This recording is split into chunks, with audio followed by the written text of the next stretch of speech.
Bueno, hola, buenas noches, bienvenidos a la clase del martes. Vamos a comenzar con la lectura de hoy, que era la lectura sobre el formato, capítulo 5 del Clean Code. Veníamos leyendo el capítulo 2 del Clean Code, que tenía que ver con la elección de buenos nombres. Y bueno, ahora vamos a pasar a cuestiones que tienen que ver con formato. Es el capítulo 5 entonces, y bueno, y tenemos esta imagen un poco extraña de estos marineros borrachos, y bueno, ahora vamos a ver de qué se trata esto que tiene que ver con formato. Voy a agrandar entonces un poquito esto para que se vea mejor. Ahí estamos. Bueno, ¿de qué se trata esto de formato? La idea es la siguiente y está muy bien descrita en este párrafo. ¿Qué queremos que vea la gente cuando mira adentro de nuestro proyecto y empieza a ver nuestro código? Bueno, cuando los usuarios miren el interior de tu código, queremos que queden impresionados por el atractivo, por la coherencia y la atención al detalle que se ve, que se muestra, que se percibe. Queremos que se sorprendan, queden con los ojos abiertos, con el orden, que se asombren cuando se desplazan por los módulos. Queremos que noten que se trata de un trabajo hecho por nosotros, que somos profesionales.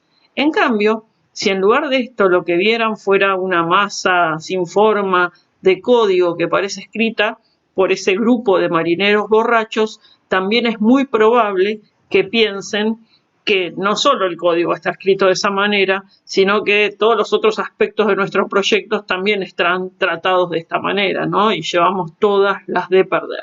Bien, las cuestiones de formato tienen que ver con esto, ¿no? Con la apariencia visual de nuestro código y tienen que ver con la comunicación. Vamos a ir hablando junto con Robert Martin de estos temas.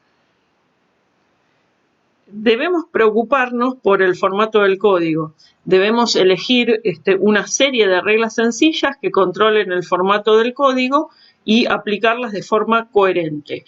Debo decidir la forma en la que quiero escribir, por ejemplo, en qué lugar abro y cierro las llaves, cómo escribo los nombres, si le pongo underscore o no le pongo, digamos, este tipo de reglas, cómo hago las separaciones entre distintas cláusulas de mi código. Bueno, estas reglas, tenerlas, respetarlas y aplicarlas todo el tiempo, ¿no? De manera consistente. Y si trabajamos en equipo, bueno, establecer con nuestro equipo, acordar una serie de reglas y todos los miembros del equipo debemos cumplir estas reglas a rajatabla. La idea ¿cuál es? Que en un trabajo en equipo no se nota quién está escribiendo cada parte del código, que acordemos previamente, bueno, la manera en la que vamos a escribir y que todas lo respetemos. No está bueno que en un trabajo en equipo como que se note la letra de cada uno de los integrantes del equipo, por llamarlo de alguna manera. Bueno, ¿cuál es el propósito entonces con lo que tiene que ver con formato? ¿Cuál es el propósito del formato? Bien, en primer lugar, lo que debe pasar es que debe ser claro. Debe ser claro ante todo. El formato del código es importante, es demasiado importante como para ignorarlo y también es tan importante que debe ser tratado religiosamente. El formato del código se refiere a la comunicación y la comunicación es el pilar fundamental, lo que tenemos que tener en mente primero como desarrolladores profesionales. Bueno, y acá juega con esta idea, ¿no? Quizás pensabas que lo principal era que funcionara, ¿no? Sacarlo andando. Bueno, si venís leyendo el libro, la verdad que ya te diste cuenta de que esto no es así. Y si todavía no te diste cuenta, vuelve a leer el libro, empezá a leerlo nuevamente. Bueno, juega con esa idea, ¿no? Lo que dice, espero que este libro te haya apartado de esa idea. La funcionalidad que hoy estamos creando es muy probable que cambie en la siguiente versión, pero la legibilidad del código, eso va a afectar profundamente a todos los cambios que realicemos. El estilo del código y su legibilidad establecen los precedentes que afectan a la capacidad de mantenimiento y de extensión mucho después de que el código cambie. Su estilo y disciplina sobrevivirán aunque el código no lo haga. Nosotros escribimos código para proyectos. Estos proyectos van a ir cambiando, nos van impidiendo nuevas cosas, funcionalidades que también van a ir cambiando a lo largo del tiempo. Pero lo que no va a cambiar nunca va a ser nuestro estilo, ¿no? El estilo de la forma que estamos escribiendo. Bien, algunos aspectos para comunicar mejor. Voy a subir esto. Bueno, algunos tienen que ver con lo que llamamos formato vertical. Bueno, comencemos por el tamaño vertical. ¿Qué tamaño debe tener un archivo fuente? En Java, el tamaño de los archivos ya sabemos que está totalmente relacionado con el tamaño de las clases. Bueno, por el momento nos vamos a detener en el tamaño de los archivos simplemente. Entonces, ¿qué tamaño tienen la mayoría de los archivos Java? Bueno, para esto, Robert Martin nos presenta un gráfico bastante difícil de entender. Acá se los muestro, no sé si ya lo estuvieron viendo, probablemente no hayan entendido nada. Y bueno, les voy a describir de qué se trata este gráfico. Acá tenemos 7 proyectos: JUnit, Fitness, TestNG, TAM, Time and Money, JDepend, Ant y Tomcat. Bien, acá lo que tenemos entonces son los proyectos, los 7 proyectos, y acá las líneas por archivo. Bueno, cada uno de estos proyectos, como sabemos, está compuesto por varios archivos, y esos archivos tienen distintas cantidades de líneas. Algunos pueden coincidir en líneas, otros no. Bueno, ¿qué estamos viendo acá? Bien, esta línea que tenemos acá nos marca la cantidad de líneas que tiene el archivo que tiene menos líneas, y la cantidad más grande, la cantidad máxima de líneas que tiene él o los archivos que más líneas tienen. ¿Está bien? Por ejemplo, acá, ¿y cómo se lee esto? ¿No? También es difícil de leerlo. Fíjense, acá tendríamos una línea, acá 2 líneas, acá 3 líneas, acá 4, acá 5, 6, 7, así hasta llegar a 10. Después de acá hasta acá tenemos 20 líneas, 30 líneas, 40 líneas, 50 líneas, así hasta 100. Acá tenemos las 100 líneas y acá saltamos a 200, 300, 400, así hasta llegar a 1000. Y después 1000 que tenemos acá, 2000, 3000, 4000, 5000. Digamos, de todos estos proyectos, el que menos líneas tiene acá es algún archivo que está en Ant, en este proyecto Ant, que tiene 1, 2, 3 líneas. Y el que más líneas tiene es un archivo o varios archivos que están en este proyecto, ¿no? Que es Tomcat, que tiene, acá tendríamos 1000 líneas, 2000, 3000, 4000, 5000, más de 5000 líneas, ¿está bien? Bueno, y nos queda esto, que son estas cajas que tenemos acá. Bueno, estas cajas que tenemos acá representan a 1/3 de los archivos de cada uno de estos proyectos. ¿Esto qué nos está diciendo? Que el 1/3 de los archivos de este proyecto tiene como mínima cantidad de líneas, o sea, la cantidad menor de líneas que tiene está acá. Así que tendríamos, acá teníamos 10, 20, un poco menos de 30 líneas, ¿está bien? Y como máximo, 1/3 de estos archivos tiene hasta unas 100 líneas. Eso es lo que significa. Bueno, y el punto medio significa la cantidad de líneas media de los archivos, ¿está bien? Bueno, esta es la idea. Voy a seguir mirando un poco, pero dejando esta figura en pantalla, ¿está bien? Bueno, entonces, se describen estos 7 proyectos, ya les conté lo que significan estas líneas, y entonces, por ejemplo, usa Fitnessy como para mostrarnos, ¿no? Que este proyecto que tenemos acá. La cantidad de líneas media que tenemos, que estaría por acá, es de 65, nos dice. A ver, miremos, tenemos 10, 20, 30, 40, 50, 60 y bueno, está bien, 65. Eso sería lo que le pasa, ¿está bien? A la media. Bueno, 1/3 de los archivos ocupan entre 10, 20, 30, 40 líneas y un poco más de 100 líneas, ¿está bien? Es lo que estamos viendo ahí. El mayor de los archivos de Fitnessy, que es este de acá, acá tenemos, el mayor tiene unas 400 líneas, 100, 200, 300, 400 líneas.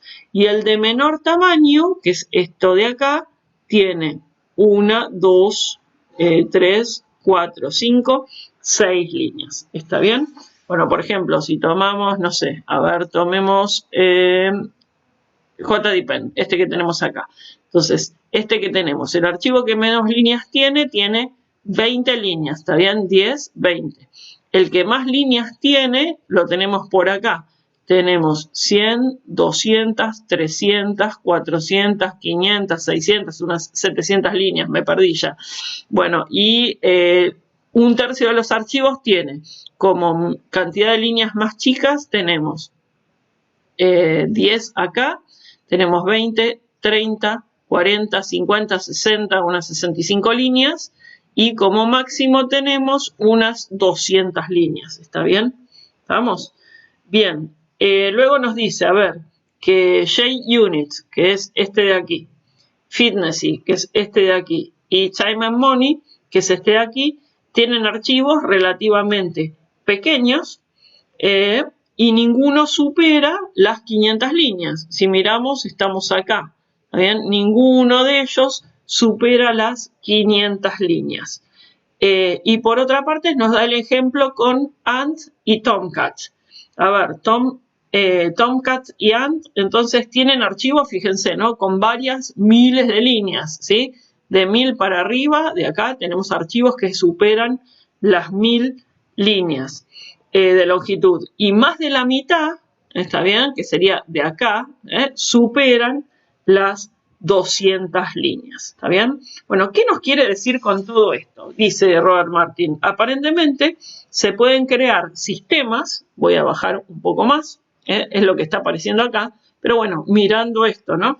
Aparentemente se pueden crear sistemas, como Fitnessy se aproxima a las 50.000 líneas de código, a partir de archivos de unas 200 líneas de longitud, con un límite máximo de 500. Aunque no debería ser una regla, es un intervalo aconsejable. Los archivos de pequeño tamaño, obviamente, se entienden mejor que los archivos grandes. Bueno, vamos a continuar entonces. Y vamos a ver una metáfora que nos encanta, que es la metáfora del periódico.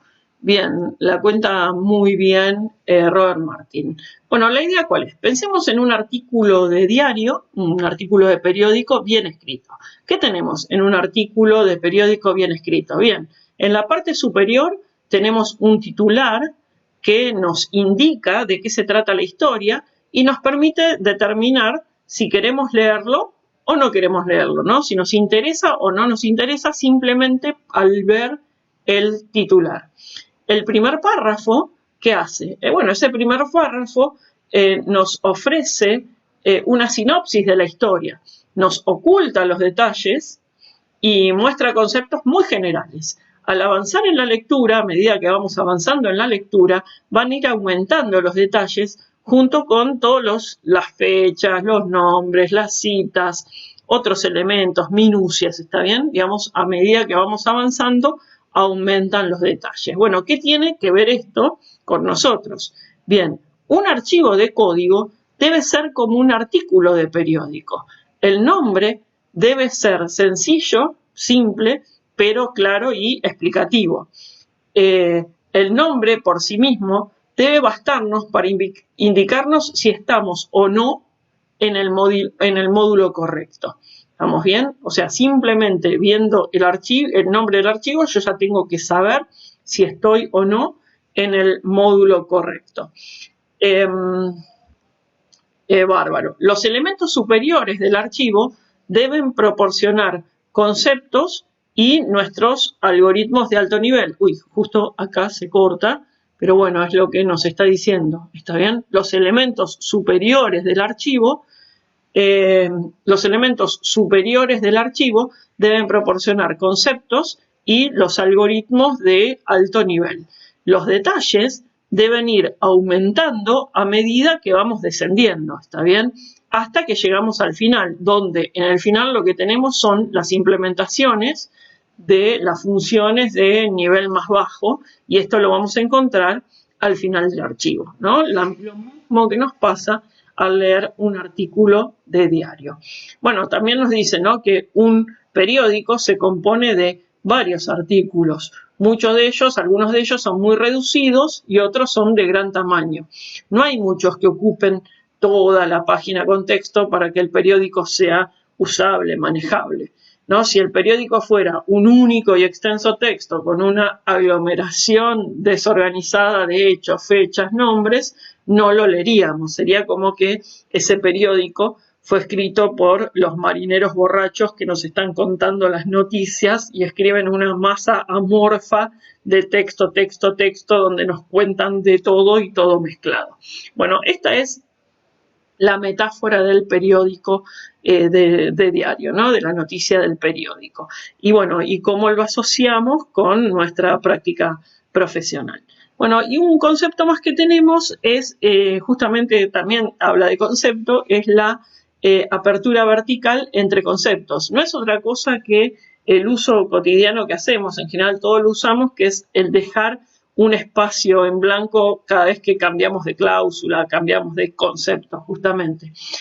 Prácticamente la totalidad del código lo vamos a leer de izquierda a derecha y de arriba a abajo. Bueno, cada línea representa normalmente una expresión o una cláusula y cada grupo de líneas representa un pensamiento completo. Bueno, estos pensamientos los debemos separar mediante líneas en blanco, ¿no? Y es mucho más fácil poner el ojo en lo que nos interesa. Bueno, acá consideremos el ejemplo que tenemos acá en la lista 5.1. Hay líneas en blanco que separan. Primero, bueno, tenemos la declaración del paquete separada de los imports. Después tenemos el import que está separado de, acá tenemos el nombre de la clase. Y después tenemos cada uno de los métodos también que van estando separados por líneas en blanco, ¿está bien? Es una regla muy sencilla, pero que tiene un profundo efecto visual en el diseño visual de nuestro código. Cada línea en blanco es una pista visual que identifica un nuevo concepto que es independiente del anterior. Al avanzar por el listado, la vista siempre se fija en la primera línea que aparece tras una línea en blanco. ¿Ah? Bien, esta es la lectura de esta semana, tiene que ver entonces con formato. La semana que viene tenemos otra lectura que también sigue hablando de formato vertical, no es muy larga, a ver, creo. Tenemos distancia, variables, dependencias, mucho código, ¿está bien? Bueno, esta es la lectura que nos queda para la semana que viene. Bueno, y ahora estén muy atentos, tienen una clase con Javier, bastante complicada, pero muy linda, un tema muy lindo realmente. Bueno, los dejo con Javier y hasta la semana próxima.